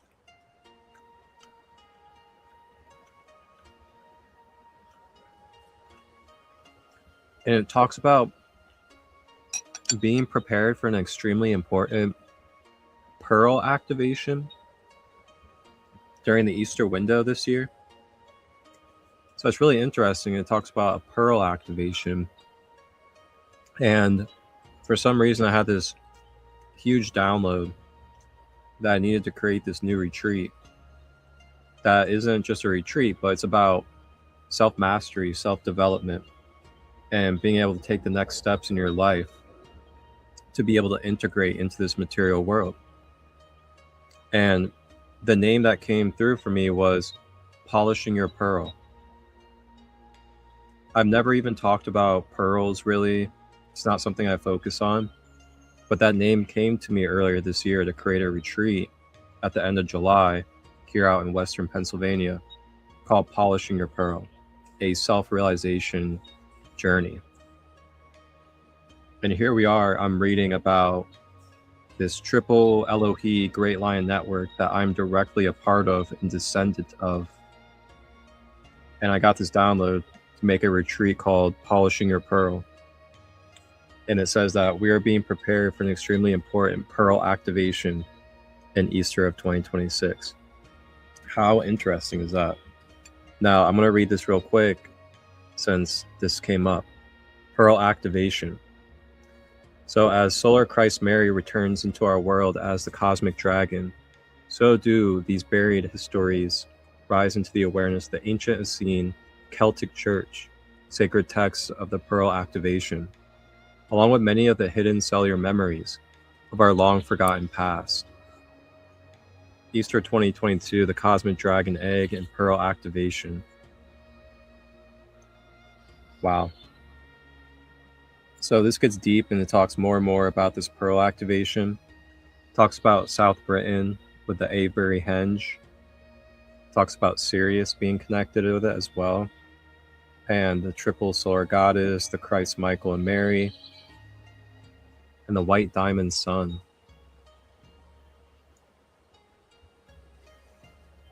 So this is going to be first of 3 events this past Easter for a Cosmic Dragon Awakening, which includes the birthing of a white dragon Elohi Lyran sun into 11D Avion and the reunification of the triple solar masculine Christos template with the Cosmic Holy Father Rod Code, which forms the universal Rod Trinity shield for Cosmic Christ sons, Cosmic Christ Michael Metatron Melchizedek. The Solar Logos White Elohi Sun is the emanation of the Cosmic Mother Dragon of the first Emerald Sun, in which all of the feminine and masculine counterparts of Michael Metatron Melchizedek Solar Dragon families were cloned and enslaved to the Alpha Draconis network, are being recovered and reunited with their hierogamic partner via the Cosmic Emerald Order Ankh body. That's interesting. It says the Ankh body. The Ankh body. The Ankh of life. So intriguing. All right, we'll stop it there because this episode can end up going into 3 hours if we want it. Wow, such great information. I'm just so grateful for this remembrance, and Lisa Renee for making this beautiful website for us. And it's ascensionglossary.com for you guys. Very simple. Ascensionglossary.com. And there's so many different things about our cosmic and galactic history that you can find, including our past Earth civilization timelines and things of that nature. So I'm going to go ahead and close this out with this beautiful 4-minute Aramonic Anahazi lore prayer. And that'll do it for today. Tune in tomorrow at 10 a.m. Eastern, as we'll be tapping into the Mer lineages, talking about the Pink Ray Elohi, and we'll have some guests with us as well. Begin in stillness. Breath soft. Tone each line on a single exhale unless stated otherwise. Abun Bashmaya, our Father who is in heaven. Nethkadash Shmak. May your name be made holy. Source within all fields, your name is the original tone. Amayo, Amayo, Amayo.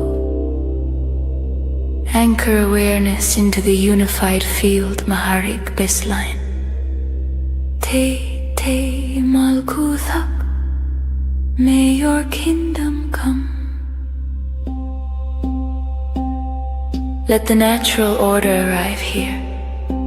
Raita, Raita, Raita. Invite Christic order into manifestation, not as rule but as resonance. New Seviana, may your will come into being. Bash my off, but as in heaven, so also upon the earth. As above, so embodied below.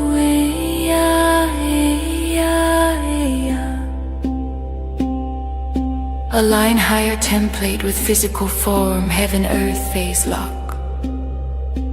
Hovlen lachmatun kanan yaumana. Give to us the bread we need for this day. provide the frequency we need now. Hurana, hurana, hurana. Stabilize hydroplasmic flow. Wash Brooklyn, Cobain. Release our debts. Hey, Canada, Hanan, Shbukan, as we also release those indebted to us. We release distortion in us as we release others. Chalet, chalet, chalet. Collapse, comic loops and charged entanglements.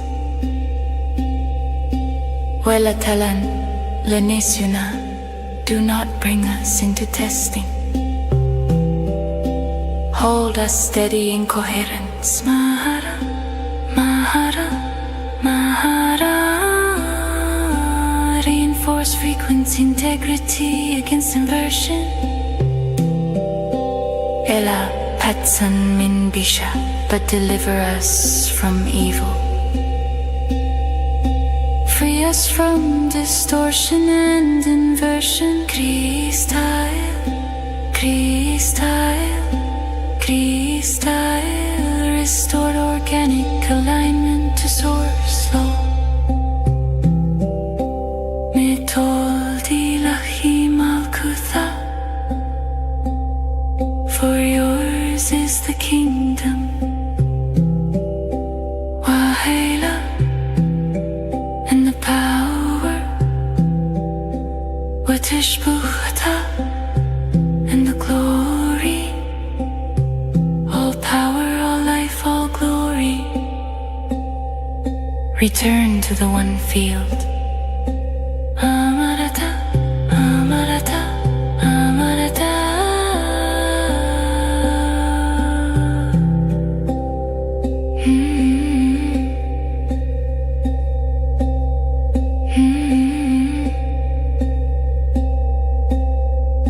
Remain silent for 3 breaths. Let the field self-organize. No visualization needed.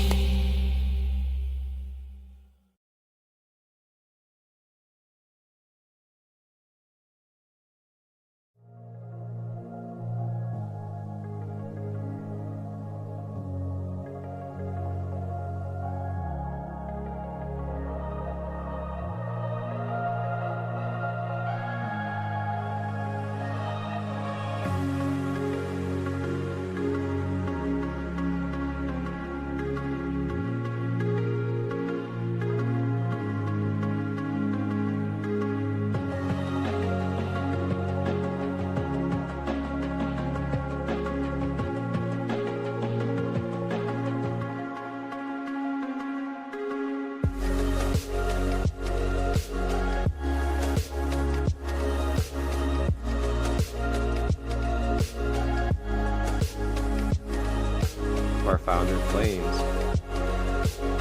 This right here is an embodied form of the violet ray spectrum.